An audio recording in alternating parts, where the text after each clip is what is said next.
Olá, meu nome é Rafael e hoje falaremos sobre o empirismo e o racionalismo aqui no nosso trabalho de filosofia. O meu grupo é eu, Rafael, a Bruna, o Enzo, a Júlia, o Fernando e o Marcelo dos Reis. O empirismo, ele não é nada mais nada menos que uma doutrina filosófica onde parte dos princípios relacionados aos nossos sentidos e emoções valem mais que os pensamentos teóricos. E com isso, elas acabam batendo de frente com as ideias racionalistas, que acreditam na soberania da nossa capacidade nacional. Bom, nosso trabalho vai defender o empirismo e a gente vai usar como base algumas descobertas do mundo da ciência e da medicina, que nos ajudam a entender melhor esse processo de aprendizagem. No final do trabalho, a gente quer responder ao seguinte questionamento: o que nos ensina melhor, métodos racionais ou empíricos? Para responder essa questão, teremos que falar sobre os tipos diferentes de memória e as diferenças presentes em cada uma, observando que a nossa memória é diferente em 3 tipos de categoria. A primeira é a memória operacional, que basicamente arquiva memórias e informações por um curto período de tempo enquanto a gente está utilizando. Então, por exemplo, num cálculo de matemática, a gente está adquirindo informação e raciocinando ao mesmo tempo. A segunda é a memória de curta duração, que capta informações distribuídas, fazendo uma seleção das que vão ser mantidas e as que não vão ser descartadas, por exemplo. E a última é a nossa memória de longa duração, que é a memória que a gente usa no dia a dia, que a gente adquire conhecimento e, por exemplo, usa em debates, conversas, esse tipo de coisa. E todas essas lembranças e costumes já estão no nosso cérebro e são tiradas dessa área, que a gente utiliza de forma cotidiana e na nossa rotina.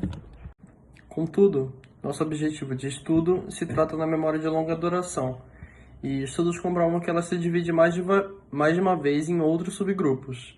Mas se caso optássemos por apresentar esses subgrupos aqui no nosso trabalho, ele ficaria imenso. Logo, apenas mencionaremos tais diversidades. O que importa saber é que ela se divide em memória declarativa e não declarativa. E depois disso, um dos subgrupos da declarativa se divide mais de uma vez em mais 2 subgrupos, tais que, juntando com outros tipos de memórias declarativas ou não, finalmente nos trazem algumas respostas sobre a questão. Descobrimos assim que o nosso cérebro utiliza vários métodos diferentes de aprendizagem, e um deles realmente é o racionalismo. Porém, diferente do que as pessoas pensam, que ele se trata da maior parte do nosso pensamento, na verdade não, ele é só uma pequena parte de como aprendemos as coisas. Um estudo muito interessante mostra pra gente como, quando fazemos paralelos com coisas do cotidiano, somos muito mais propensos a entender a matéria.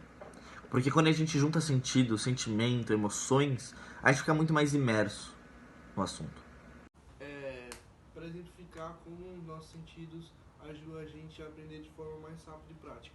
Bom, imagina você tá andando no meio de uma floresta e aí uma cobra pica você e você automaticamente raciona sobre tudo isso e não vai atrás de um médico, porque você está no controle da situação, entendeu?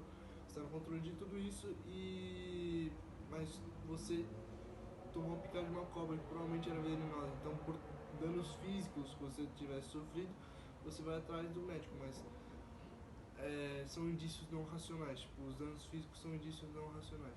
Então, você controla tudo isso, você sabe sentir o que é dano físico, que é necessário, procurar um médico que é da sua cabeça, e você raciona sobre isso e consegue ficar tranquilo com isso. Bom, e esse foi o vídeo, muito obrigado por assistir e valeu.